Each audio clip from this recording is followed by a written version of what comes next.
Hi, I'm John O'Loughlin, and with me is Marcia Keith. Hi, Marcia. Good morning. We're going to be talking to you guys in the chat room in just 30 seconds, so stay with us, and we're looking forward to it.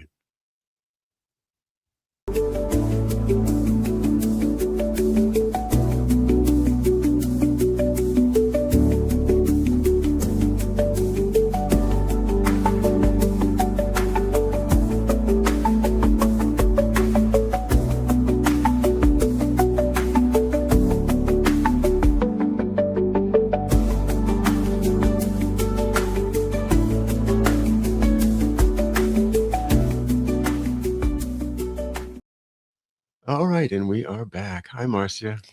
Hi, John. Well, it's Good morning, everybody out there in what land? Something land, internet podcast land, land. internet land, Yes, yes. online land. Well, it's Ooh, online land. I like that. still morning here on Mystery Island. Beautiful morning. I took a walk this morning, went over to look at the river, and just beautiful, beautiful. The air, what makes the whole difference to me is how fresh the air feels and whether the humidity is burdening us. But it's right about 70 degrees. What more could you ask for? I haven't looked at the forecast today. I'm hoping that it's still going to stay on the cooler side for August. Yeah, so is Toto. I see Toto's in to say hi. Yeah.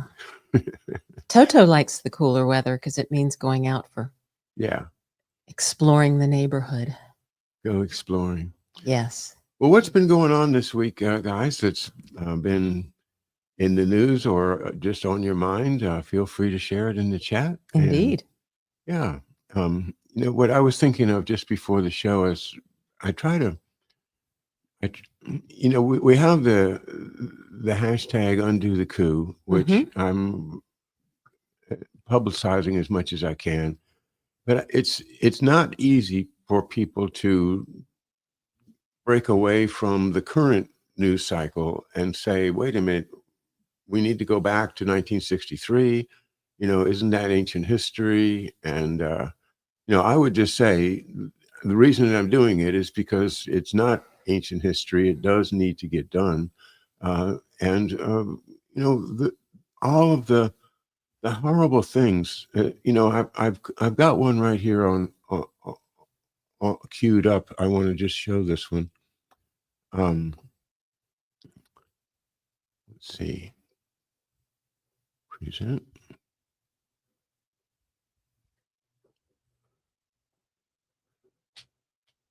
Okay, and what we have here is a clip that I made this morning of a report on NSSM 200, the famous Kissinger report that was published in 1974, signed off on by Richard Nixon. And one of the sections is action to create conditions for fertility decline. Okay. Oh my gosh. And, it's pointed at the rest of the world. It doesn't specifically point at American fertility. It's just saying national security requires that we do surreptitious things to make population go down, to depopulate the planet. National security, so everything can be covered by national security. Right. Because that's what they did in 1947 when they created the National Security Council and the CIA. So the 3 points under that, the objective, number one, engineering population reduction. Number two, manipulating food. Hello. Yep. And foreign aid, USAID. Right. And third, targeting sovereignty under the guise of sustainability.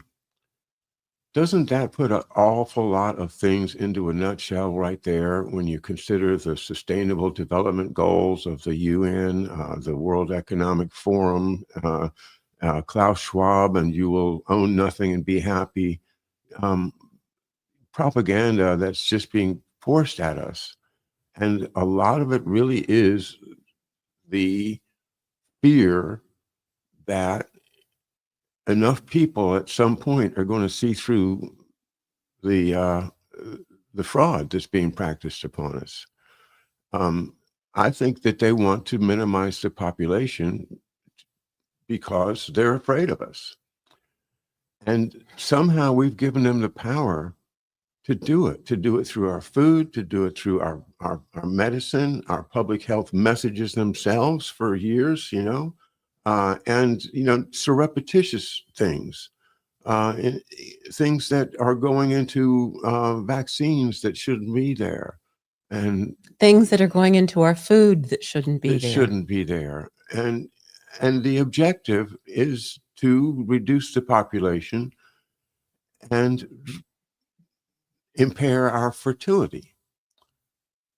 And I've been studying this stuff for a while, and I would go back to William Engdahl's book, Seeds of Destruction, in which he, this whole thing follows from 1974, the NSSM 200.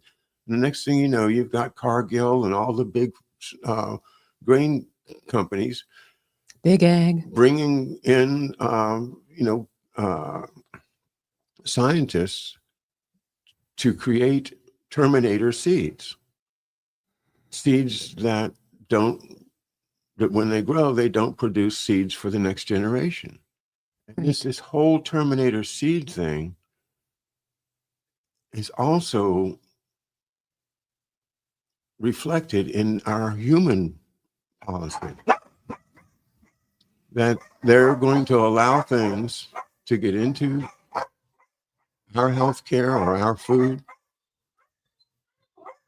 I know I can't stand it either, guys, but that must be the okra. Yes, I think it is. We have some okra on the way. Yes. Do you want to go tend to it? No, I think I saw somebody walking away. Okay. All right. Okay, dogs, good job.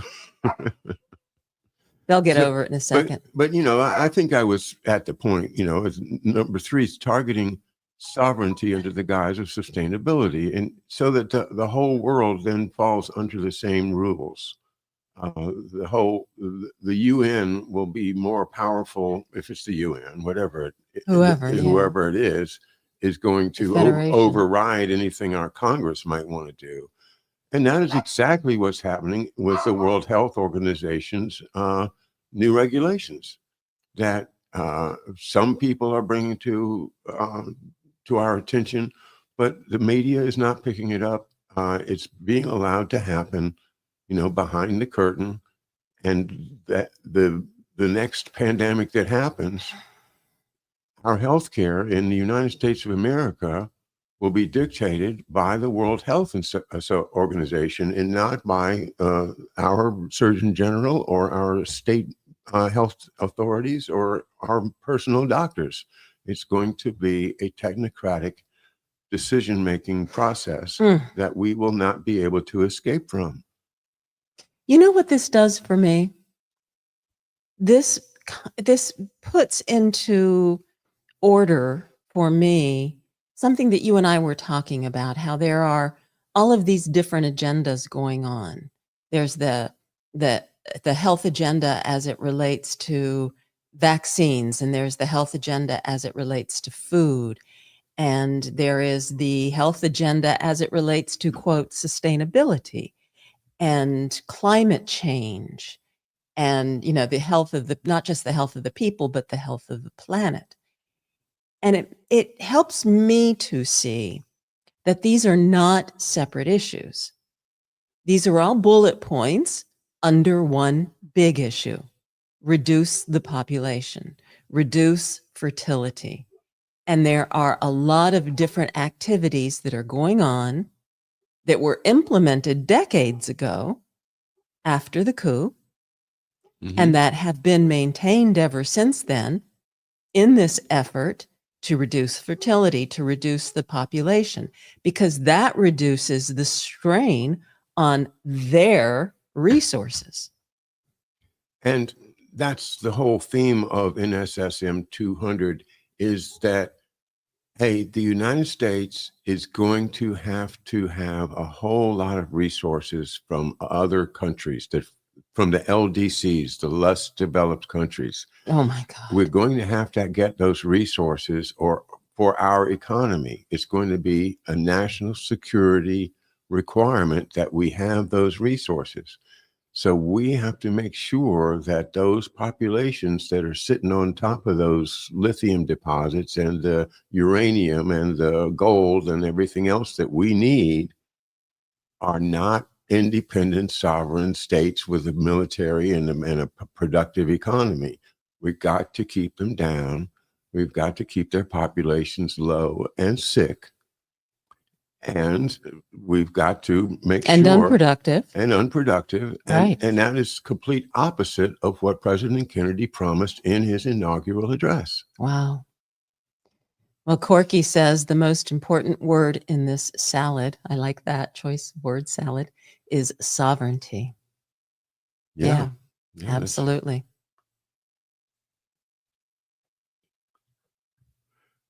And that's what we talk with Harley Schlanger about a lot. And the big problem with real sovereignty in this world is not, armies pressing against our borders like in ancient times or medieval Europe or anything.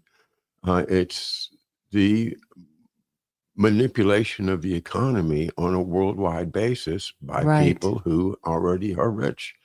Brightmore says the strategy of global supply chains is a purposeful food crisis waiting to happen. There you go. Yeah.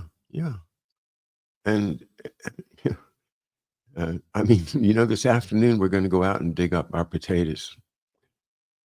I've been planting potatoes. Right. And, not a lot of them, but it's so easy to grow potatoes. Everybody could be growing potatoes. It's just, it doesn't take much time. And, not much, well, however much you want, you have to use some land, but which is just to say that there are ways around consuming this highly processed food that our healthcare system is now suddenly deciding is bad for us. Well, not the admitting. system, but at least at least no, they're suddenly admitting that it's bad for us. They've known all along. Yeah. I like this, Catherine. Catherine says depoppers is my term for the ones in line with this. Depoppers. Yeah. I think we should all adopt that. Depoppers. Right. But I just, whenever this topic comes up, I really want, people that are, thinking about Catholicism or the Pope or, that Pope Paul VI, who was, his real name was Montini, and he was active in World War II, in things like the rat lines. Well, when he became the Pope, he issued an encyclical, they call them, called Humanae Vitae, about human life. And one of the parts of it that I think everybody should be aware of is that on the issue of birth control, he says that artificial means of birth control are forbidden. Mm-hmm. However, if infertility results as an incidental effect of the treatment of disease, then it can be permitted. It's not in so many words, but but the basic idea is here's the Pope, who is alive behind the scenes with the bad guys, right? The Club of Rome and all of that. So he's saying, nod, nod, wink, wink. If it's caused by a vaccine, it's okay. Right. So look at all. I wonder what would fall into that category. I mean, yeah. People use condoms to avoid spreading sexually transmitted diseases. Is that permitted then by the Pope? Yeah. Does that fall into that category? Weird. The thing is, that's Big Pharma's ticket. It's their pass, free pass. Give women birth control pills to treat some condition. and puts things in the Put vaccines. put things in the vaccines. Yeah, and that's happened in Africa and South America and Latin America on a large scale that has never been exposed to the American people. Corky says, my anti-human humans as leaders case gaining awareness. Sees the exceptional. Not sure about that last part, Corky, but yes, anti-human humans. That's what they are, and that's what so many of these leaders are.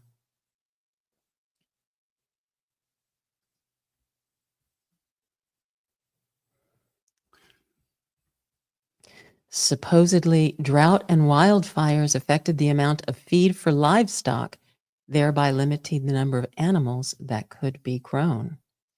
Well, I don't know that we need to be growing all of those animals. We can eat very, very nicely on plants, better on using less resources, but that's a different discussion. It is Bobby Kennedy's thing, though. He's got his day in the sun right now.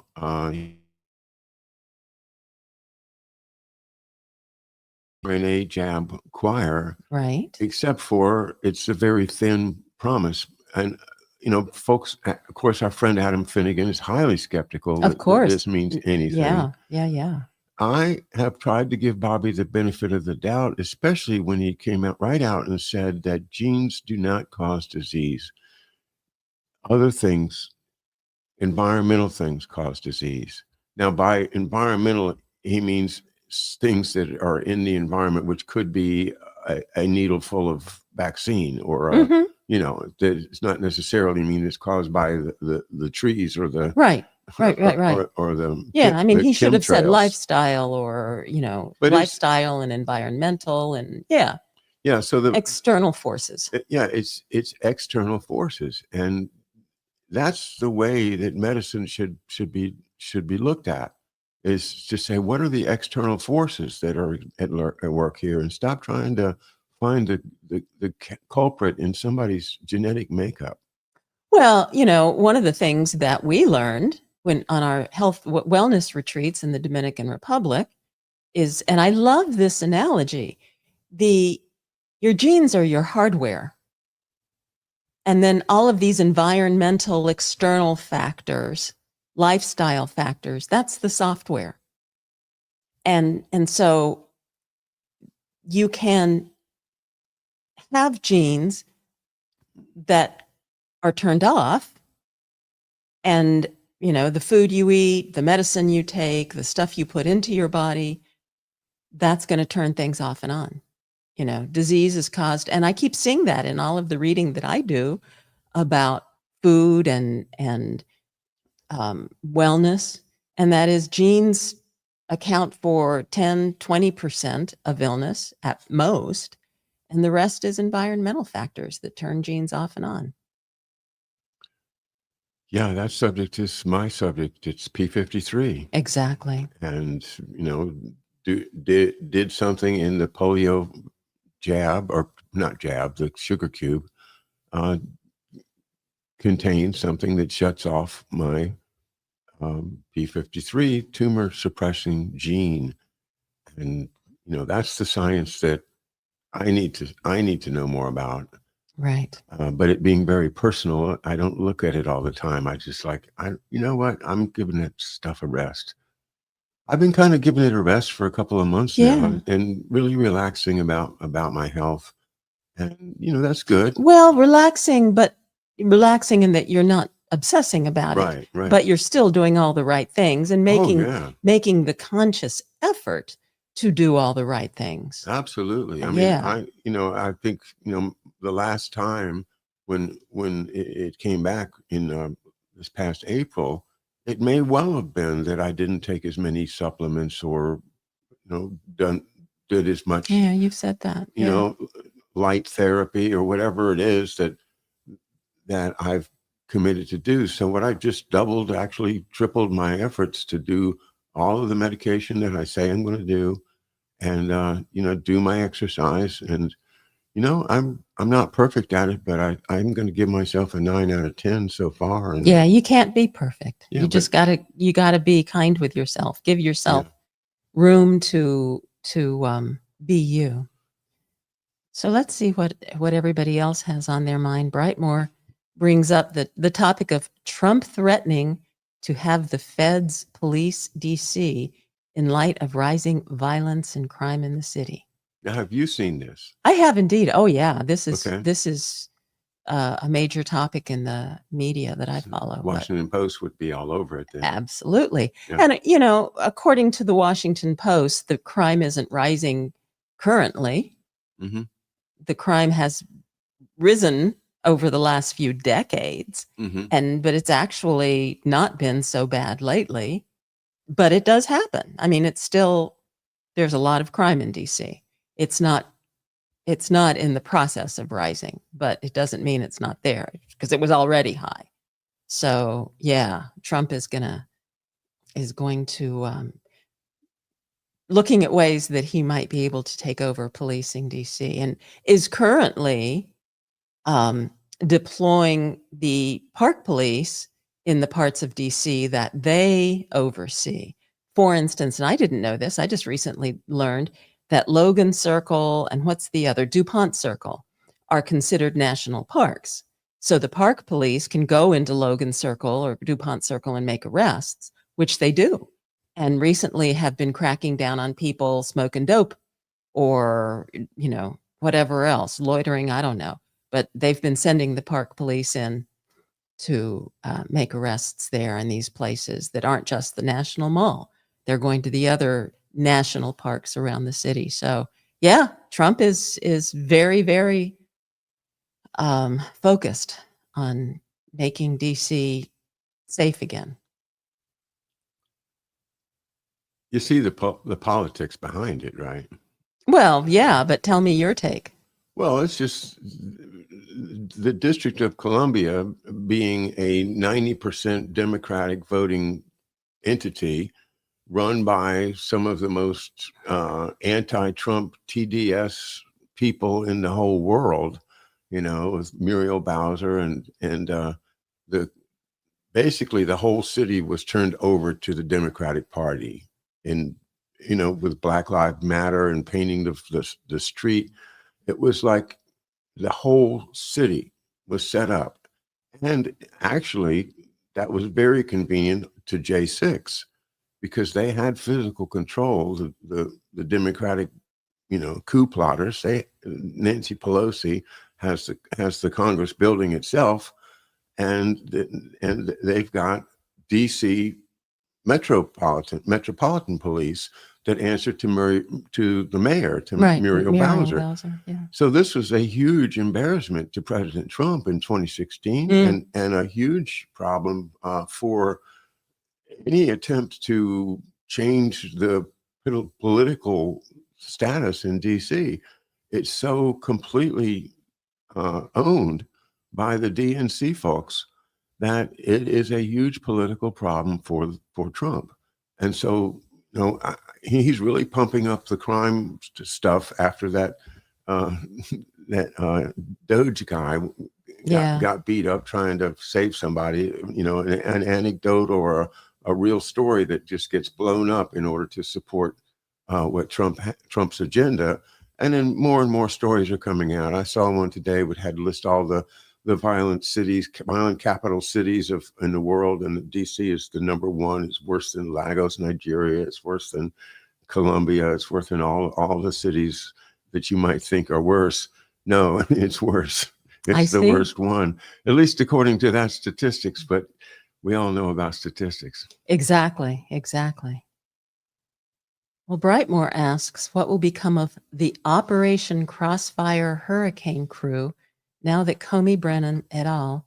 Have been subpoenaed to testify before Congress?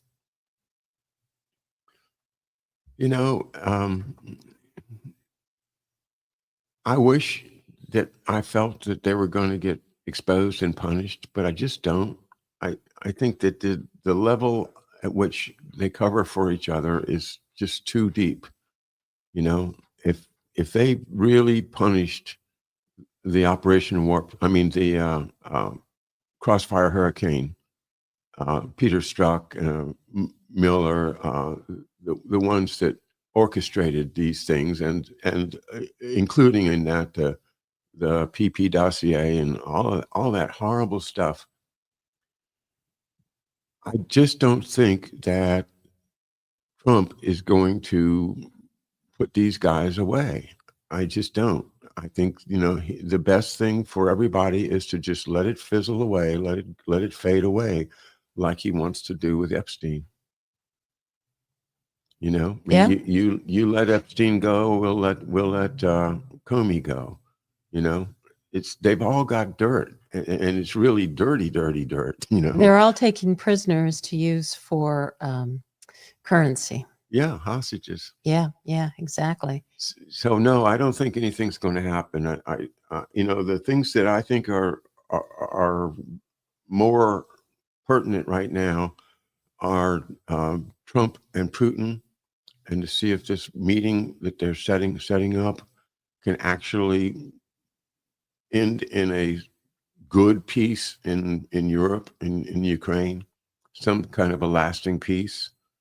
That to me, I think that's more important, and something that I would put energy into supporting if we could. If the trouble is, you've got Trump and Putin and then Zelensky, and it's a three-way thing, or even with Europe, but put Europe with Zelensky, because it's NATO, Zelensky, and the Zelensky's oligarchs that kind of have a knife at his back if he ever backs down, because he's got to do what they say.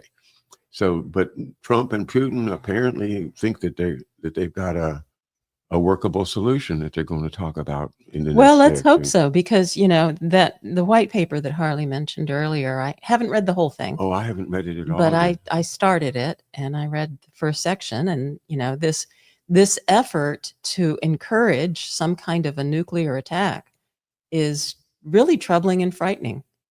And Now, what is the effort to do that? well, it's coming from Britain, and he talks about that. Okay, so what, we should send a battlefield nuke into Ukraine or something? No, into Russia. Oh, just go right to the top. Huh? Right. This gives all this gives an excuse, and I mean, I'm simplifying it, but Yeah. and so Trump's efforts to bypass that are encouraging to me. Yeah, he's got to be on the right side of that. I mean, the American people do not want to throw a nuke at Moscow. I mean, we don't. No. Yeah. No, I mean, we don't want to throw a nuke at anybody. Nobody. Yeah. No. Yeah. It's the prospect is terrifying. Absolutely terrifying. Brightmore says the media is downplaying the murder of Blackstone Real Estate Income Trust Wesley Patner, who was involved in BlackRock buying billions of single-family homes for the purpose of turning the homes into permanent rental units, thereby raising home prices and limiting inventory. Interesting that feds are looking to limit China's similar real estate purchases in America. Now, I'm assuming this is the fellow who got shot by the football player who went to the NFL headquarters in New York and shot the NFL employee. And that was when a Blackstone executive also got shot because they are in the same building. And so everybody said it was all about the NFL. But what Brightmore is saying is that Blackstone might have been a target too. BlackRock? Well, that's my question, because I believe the company was Blackstone. Oh, okay. And so I'm asking myself when I was reading about it, is how is this related? But it is, and I did not know this about this executive, that he was involved in this scheme to buy all of these homes. So that's interesting information, because this kid was a football player who had a lot of information about Oh, the disease that football players get where their brain cells are starting to rot away from having their head hit so often.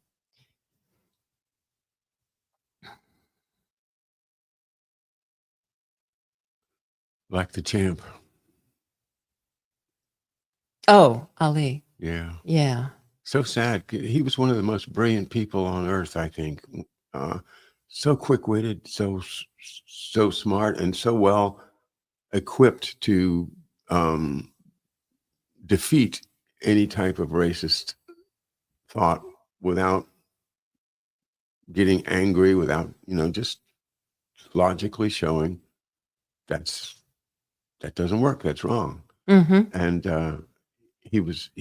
I love to watch little clips of him that you can see now on my Facebook feed, my reels. Sometimes you see Muhammad Ali being interviewed, and every time it's jaw dropping how good he is at speaking. Yeah. And I think he was, he was underrated as a speaker and as a voice for issues. Well, yeah, because of his refusal to go to fight in Vietnam. He absolutely refused, and that and then along comes Parkinson's. Right. Yeah, Right. not a coincidence, I don't think. Corky says fuller biological understanding ought to convert to common, healthy, best practices. Teach only the most helpful. Yeah. Yeah, exactly.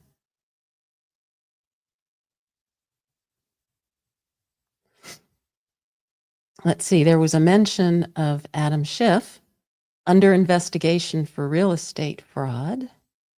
Yes, another of Trump's adversaries. And then Brightmore says Cincinnati's woke mayor is also under the gun after the recent brawl. And I'm not familiar with that. Mm-mm. Brightmore also notes that Ghislaine is now in Club Fed awaiting Trump's pardon. Do you think? I don't think he'll pardon her. But then again, who knows? Who knows? I mean, absolutely. Who knows? She's one of the deepest deep state assets, and she knows a lot. Oh So, my gosh, yes. she knows so much But you that, know what? There's lots of women who know a lot, who either aren't talking or aren't being listened to. But yeah. she's the top. Well, hopefully she will spill the beans on a lot of people that we think are very bad people and help us get rid of them. But to what extent is Trump so in it himself that he can't do it? Yeah. I mean, you have to know that he's in it. And because he and Epstein were very good friends for a long time. And, he claims he dumped Epstein because Epstein poached his employees, which just tells me that he wasn't bothered by Epstein's practices. It was just poaching his employees that bothered him. And that's when he dumped him. So all the other stuff that Epstein did was apparently okay. Well, now here's a name I've never seen, Razvedka. Greetings, Razvedka. Hi, Raz. Regular non-elites in Europe do not believe Russia is going to attack them. I've heard that.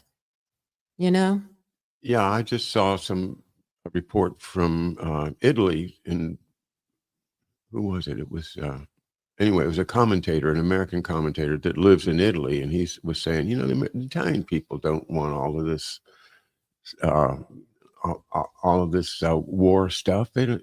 They don't like NATO. They don't like the people that are threatening or claiming that Russia's going to invade Europe, and they don't believe it. And I'm glad to hear that. I certainly don't believe it. Well, no, but the media are going to convince us and them that, convince them that it's true and convince us that they believe it. You know what? Brightmore corrected me, and I remember that now, that this executive was a female, not a male, that had the name Wesley, which I remember when I read about that thinking, oh, that's weird. But this is a really good point, Brightmore. And we're going back to the NFL shooting story, obviously. Interesting, the NFL office, tie-up Central in sports, is on the same floor as this BREIT. I don't know if that's people normally pronounce it Bright. I know that REIT, when it's a REIT, it's pronounced REIT. So this must be BREIT office. But anyway, this is this. Oh, somebody is trying to call me. That's not good. But anyway, yes, because you know what many, many, many people don't realize is that the NFL is not a for-profit operation. The NFL is a nonprofit and therefore gets amazing tax breaks, even though they make amazing amounts of money. So, yeah, the fact that the NFL is on the same floor as this BREIT that is doing all of these shady investments or unethical investments is very interesting to me too. But yeah, NFL it being a nonprofit just drives me crazy. Yeah, it's like organized crime getting a 501(c)(3). Exactly. That's it. Exactly. That's what it is. Yeah. And I don't know if they're a C3 or a C4 or whatever, because you would assume that the NFL would do tons of lobbying. So they've got to be a C4. I don't know. But C3s aren't allowed to lobby. Yeah. But oof.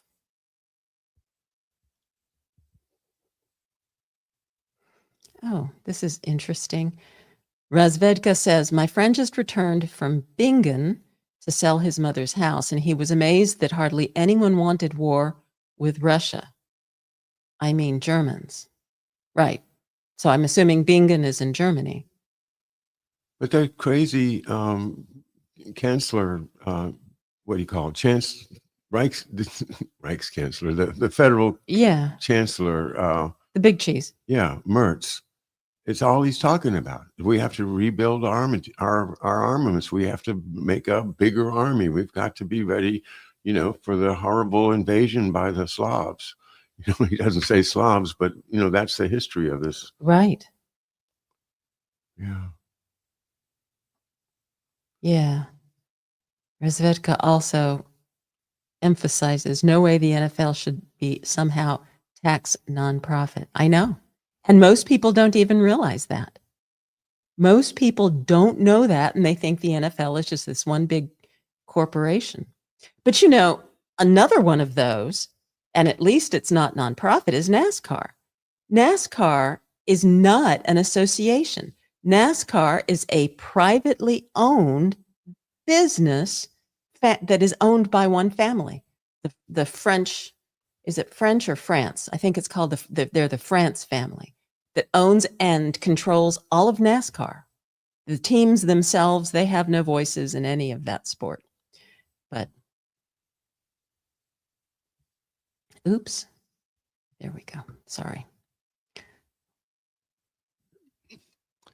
That whole NFL thing is just so primed for exploitation by gamblers. It's sad. Well, and you know how I feel about the NFL after last night. Oh, last night was it for you, wasn't it? Yeah. Last night. For me, it was the purple uniforms. Once they did the Baltimore's with the purple uniforms, come on, that's not football uniform colors. And, now they're everywhere, and the Dayglow yellow and the silly blue socks we had to watch last night. Yeah. Instead of what? Instead of, what do you mean instead? You mean blue socks instead of? We had to watch football instead of your. Oh, Jeopardy. Jeopardy. They preempt Jeopardy to show a preseason football game. A stupid preseason game. How can they do that? Well, everybody has a little money on the game, and you want to see it. You want to watch the game. Well, start the stupid game at 8:00. Don't start the game at 7:00. Okay. I don't care if they preempt primetime. I don't even know what's on in primetime anymore. You want to preempt The Bachelor or whatever stupid program or reality show is on? Fine. Don't preempt Jeopardy. And yes, I know that we're just watching reruns of the Tournament of Champions right now, but it's still better than anything else that's on television. It's Jeopardy. So thank you guys. Thank you for letting me vent a minute, because the NFL, how could they be more important than Jeopardy? Yeah, it's not like they're baseball or anything.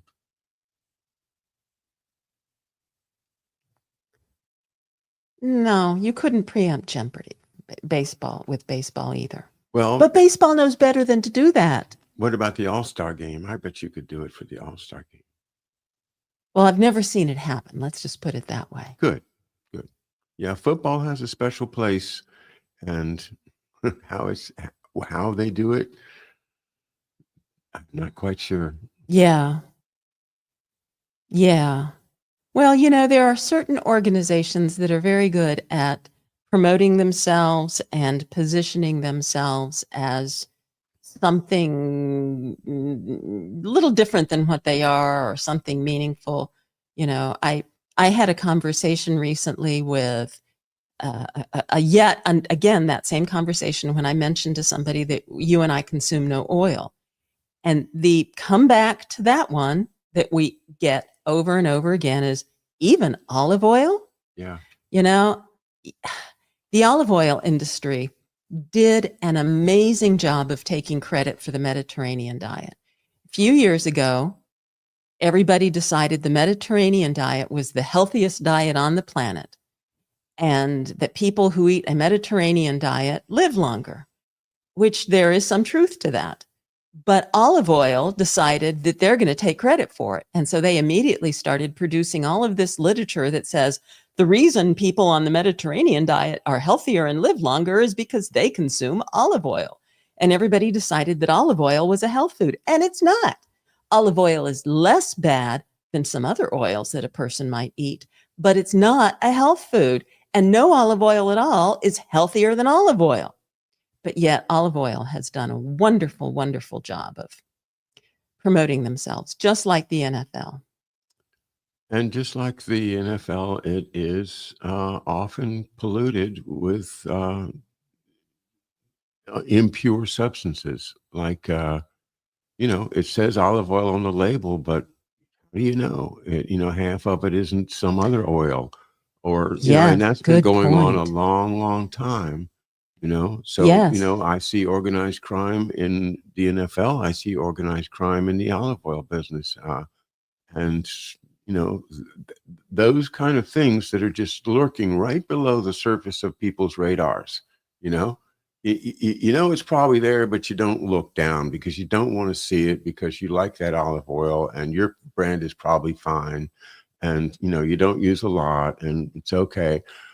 Oh, just to rationalize, like, I love to watch a football game. So, so what if it's corrupt? It's exciting. It's fun. And, I need a couple of hours of just escape, mental escape. Right. So why should I care, about that? But at the same time, these things break down not only our health, but our society and our respect for the truth.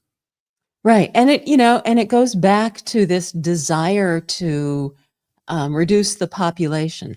How can we fool the public in a way that makes us richer and gets rid of them? And that's what it's all about. For all of these, how was it put? Human hating humans.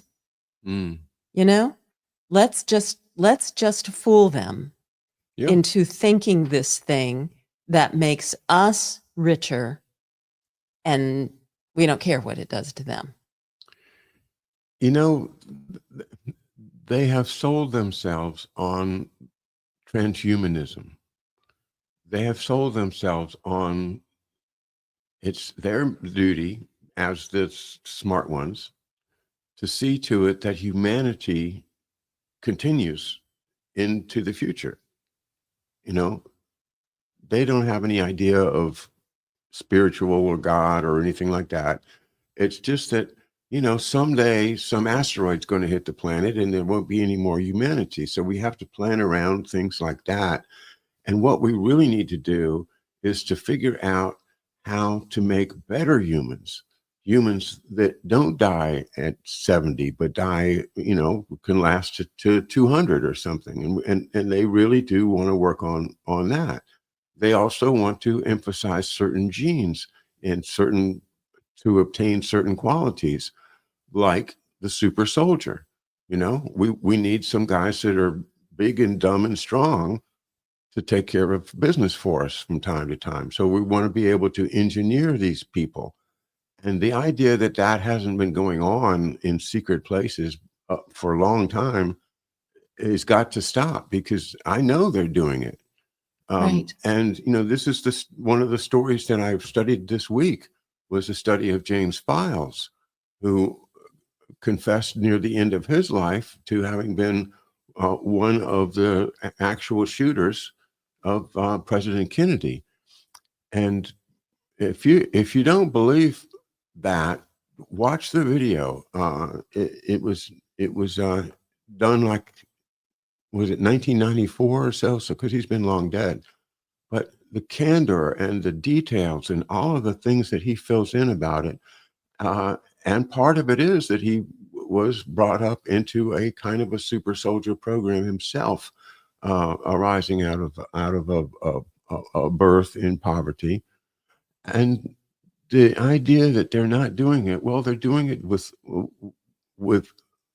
uh, well, they're doing it. Let's just say that. Right. Exactly. And want to know what's going on with hiding hidden children or child trafficking and all that.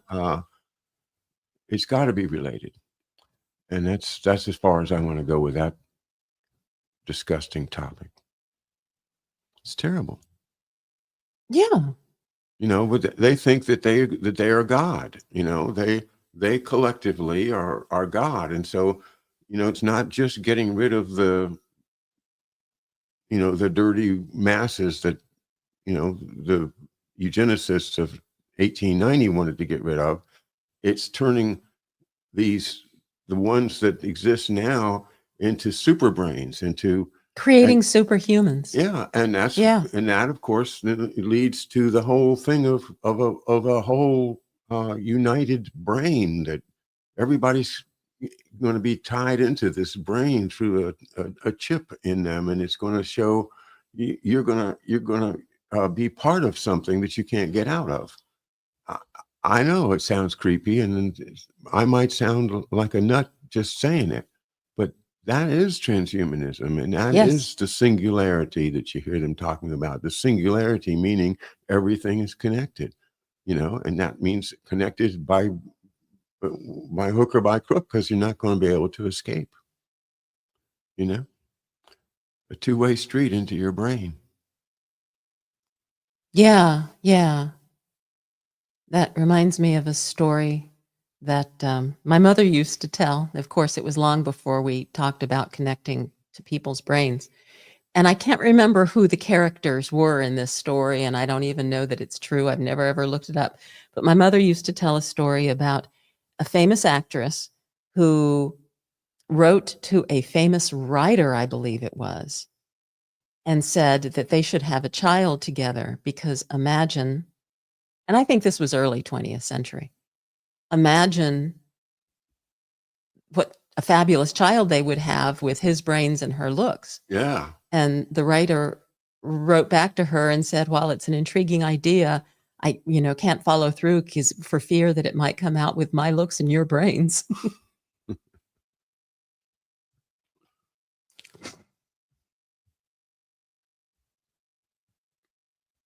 And after watching James Files, I then watched another one of the. He wasn't a shooter, but he was one of the people that set it up. His name was Chauncey Holt, and Chauncey Holt is this amazing man. He's he's a really good oil painter, and he was useful in forgery. But he's also was an arms expert, a pilot, and just connected to all kinds of things.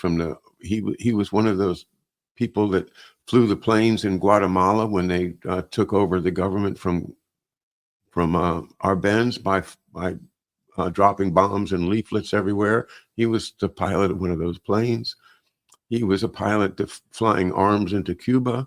He was also detached to Laos to be part Wow. of that secret. Wow. And his profession was he was an assassin.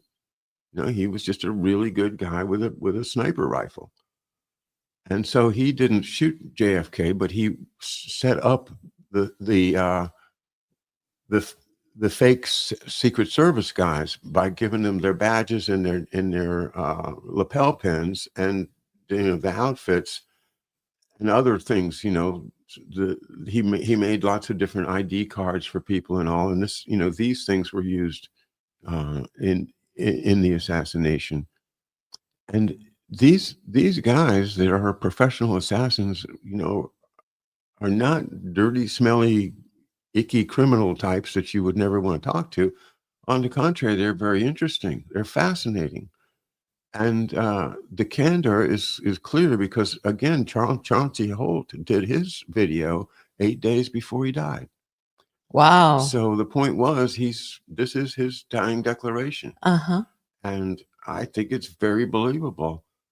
And, that gets back to undo the coup, because we cannot live as a country while there's a murder incorporated gang that can kill a president or anybody else they want to and get away with it.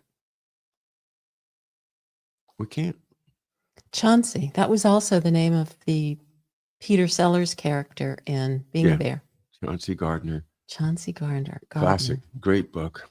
Yeah. Yeah. I mean, great show.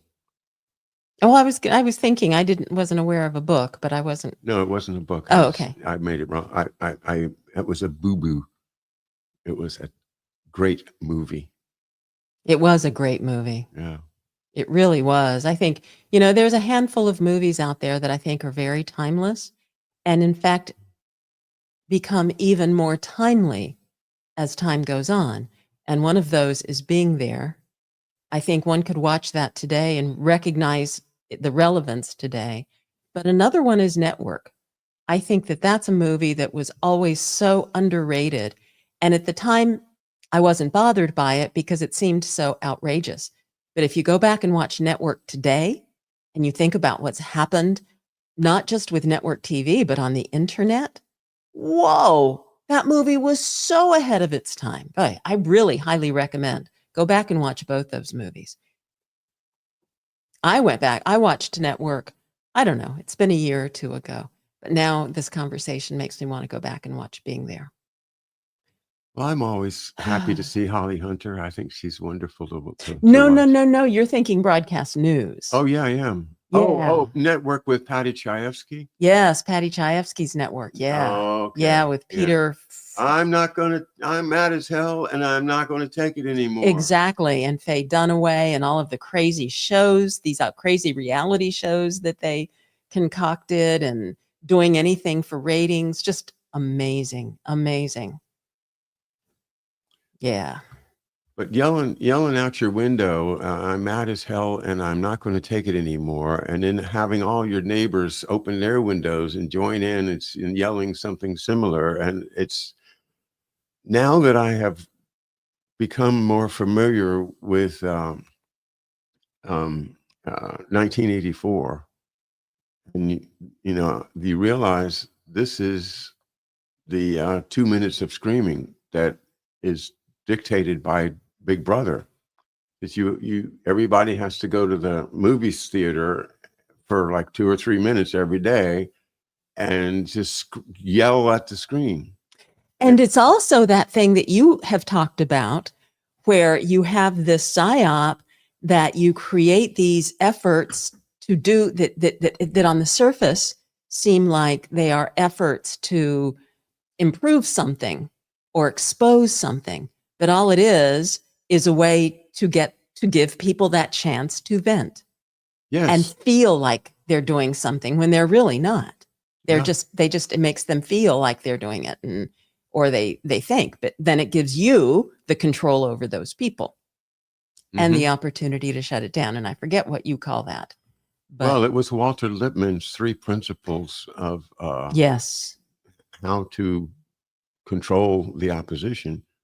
And, you want to have control over them, but you also want to give them a platform to vent.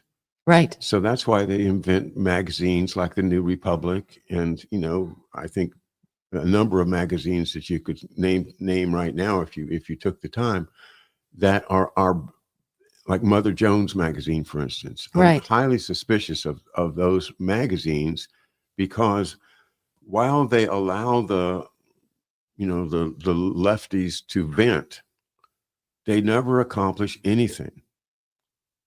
And that's what it is. It's like, so now the lefties will think, oh, I have I have made a big splash. I wrote an article in this national magazine, and all my friends are going to share it, and we're really making progress.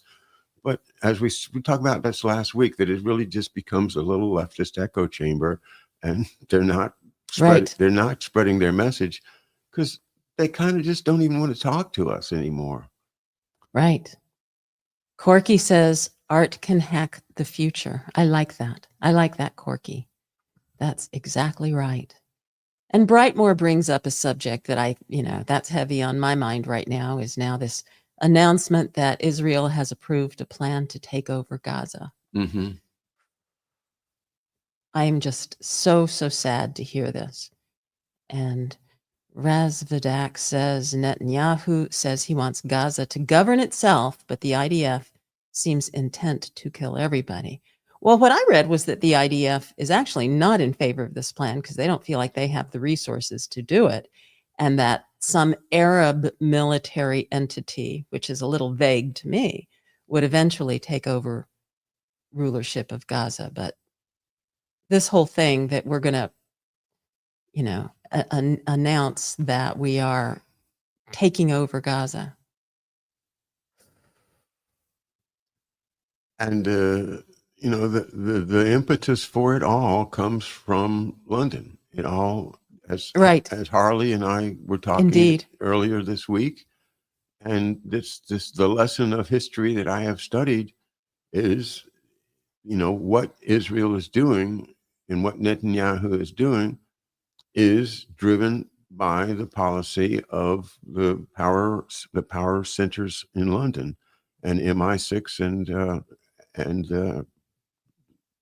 the city of London, the financial power, and this, keep the pot stirring, keep the war going, not just to sell arms, but to keep it unsteady, so that, as I've said it earlier in the show, the goal is in these less developed countries like Palestine to keep them unable to generate their own economy, to have a sovereignty, which again, that's where we started the show, is with Right. sovereignty. And that's the British idea, is to use Israel to keep the Southwest Asia, which I'm going to start using that term, I like it. Southwest Asia, and no longer say Middle East, but Right. Southwest Asia. Asia, which is what it is geographically, Hmm.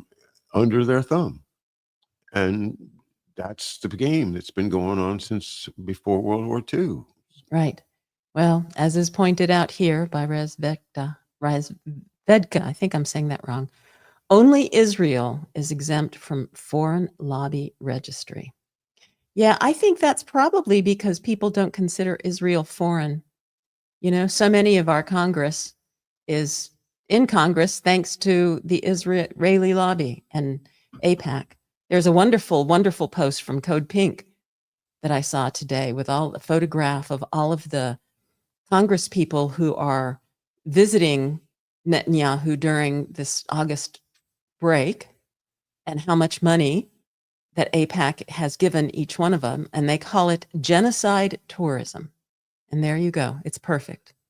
And if you guys don't know about Code Pink, go to their website because Code Pink does a fabulous job exposing this relationship between the U.S. Congress and APAC and Israel. Well, Marcia, I think that might be the last word for today. Yeah. Though there was one congratulations from Brightmore, and I wanted to point that out. Congratulations, says Brightmore, on hitting 1,000 subscribers on Rumble. And Yeah. It took congratulations to you, John. And thank you to all of you. Thank you so much. Keep helping to spread the word about McDuff Lives and all the fabulous work that John is doing. Thank you. Thanks, Marcia, and thanks everybody. And remember to undo the coup.